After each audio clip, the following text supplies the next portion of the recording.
कभी एक ऐसे मेले के बारे में सोचा है जहां भीड़ तो कुंभ जितनी हो, पर उसका नाम शायद ही कहीं सुनने को मिले? आज हम तेलंगाना के घने जंगलों में होने वाले एक ऐसे ही अद्भुत उत्सव मेडारम जात्रा की कहानी जानने वाले हैं। हर 2 साल में यहाँ लगभग 2 करोड़ लोग जमा होते हैं। जी हाँ, 2 करोड़। ये संख्या इतनी बड़ी है कि ये भारत के सबसे बड़े धार्मिक आयोजनों में से एक बन जाता है। लेकिन ये सिर्फ एक भीड़ नहीं है, इसे एशिया का सबसे बड़ा जनजातीय मेला भी कहा जाता है, और यही बात इसे बहुत खास बनाती है। तो आखिर क्या है इस मेले की कहानी? ऐसा क्या है यहाँ जो करोड़ों लोगों को अपनी ओर खींच लाता है? तो चलिए सबसे पहले ये जानते हैं कि ये विशाल मेला आखिर कहाँ और कैसे होता है। तेलंगाना के मुलुगु जिले में मेडारम नाम का एक छोटा सा गांव है, जहां मुश्किल से 120 परिवार रहते होंगे।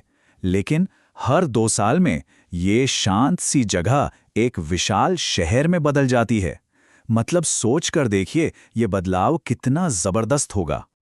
तो सवाल उठता है, यहां आता कौन कौन है? मुख्य रूप से तो कोया जनजाति के लोग आते हैं, लेकिन वे अकेले नहीं हैं। मध्य और दक्षिण भारत से चेंचू, गोंड और लंबाडा जैसी कई दूसरी जनजातियां भी यहां पहुंचती हैं।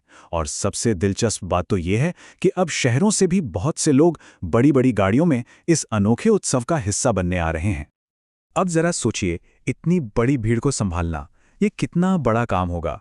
व्यवस्था बनाए रखने के लिए 10,000 से भी ज्यादा पुलिसकर्मी तैनात किए जाते हैं। इसी से इसके विशाल आकार का अंदाजा लगाया जा सकता है। पर इस यात्रा की कहानी सिर्फ भीड़ और मेले तक ही सीमित नहीं है। इसके दिल में है प्रतिरोध, बलिदान और सम्मान की एक बहुत ही शक्तिशाली कहानी जो सदियों पुरानी है। तो कहानी हमें ले जाती है 12वीं सदी में। उस समय कोया जनजाति पर शक्तिशाली काकतीय शासक राज करते थे और उन्होंने बहुत भारी टैक्स लगा रखे थे। जब सूखे की वजह से जनजाति टैक्स नहीं चुका पाई तो शासकों ने उन पर हमला कर दिया, और यहीं से इस महान कथा की शुरुआत हुई। देखिए, इस कहानी के कई रूप मिलते हैं। एक तरफ तो ये कहानी है कि सम्मक्का जंगल में बाघों के साथ खेलती हुई मिली एक दिव्य बच्ची थी। लेकिन दूसरी तरफ कोया समुदाय की अपनी कथा है, जिसके मुताबिक वो एक आदिवासी प्रमुख की बेटी थीं और ये लड़ाई अपनी जमीन और जंगल बचाने के लिए थी। पर हर कहानी का सार एक ही है, एक ताकतवर सत्ता के खिलाफ खड़ा होना। और इस भयंकर लड़ाई में सम्मक्का, उनके पति पगीदिद्दा राजू, बेटी सरलम्मा और बेटे जंपन्ना सभी अपने लोगों की रक्षा करते हुए शहीद हो गए। उनकी इसी वीरता और बलिदान को ये यात्रा आज भी याद करती है। अब यह यात्रा, जो हमारे जाने पहचाने धार्मिक त्योहार हैं, उनसे बहुत अलग है। यहाँ के रीति रिवाज पूरी तरह से जनजातीय हैं और प्रकृति से जुड़े हुए हैं, जिनमें ब्रह्मांडवादी परंपराओं की कोई जगह नहीं है। यहाँ देवी देवताओं की कोई पत्थर की मूर्तियां या बड़े बड़े मंदिर नहीं है। नहीं, बिल्कुल नहीं। सम्मक्का और सरलम्मा को हल्दी और सिंदूर में लिपटी बांस की छड़ियों के रूप में पूजा जाता है, और त्योहार खत्म होने के बाद इन प्रतीकों को वापस जंगल में उनके घर ले जाया जाता है। ये दिखाता है कि उनका प्रकृति से कितना गहरा नाता है। यहाँ का जो सबसे खास प्रसाद है वो है बंगारम। अब बंगारम का मतलब तेलुगु में होता है सोना। भक्त अपने वजन के बराबर शुद्ध गुड़ चढ़ाते हैं। ये असली सोना नहीं है, बल्कि ये श्रद्धा का सोना है, जो देवियों को धन्यवाद कहने का एक बहुत ही अनोखा तरीका है। तो ये पूरा उत्सव 4 दिनों तक एक तय तरीके से चलता है। पहले दिन सरलम्मा का आगमन होता है, दूसरे दिन सम्मक्का को जंगल से लाया जाता है, तीसरे दिन मुख्य पूजा होती है और लोग बंगारम चढ़ाते हैं, और चौथे दिन देवियों को पूरे सम्मान के साथ वापस जंगल में विदा कर दिया जाता है। और हाँ, यहाँ एक ऐसी परंपरा है जो शायद ही कहीं और देखने को मिले। जब देवी सम्मक्का को वेदी पर लाया जाता है तो जिले के पुलिस सुपरिंटेंडेंट AK-47 से हवा में गोलियां दागकर उनका स्वागत करते हैं। ये एक ऐसा नज़ारा है जो वाकई में हैरान कर देता है। लेकिन देखिए, जब कोई चीज़ इतनी लोकप्रिय हो जाती है तो उसके साथ कुछ मुश्किल सवाल भी खड़े होते हैं, जो उसकी असली पहचान से जुड़े होते हैं।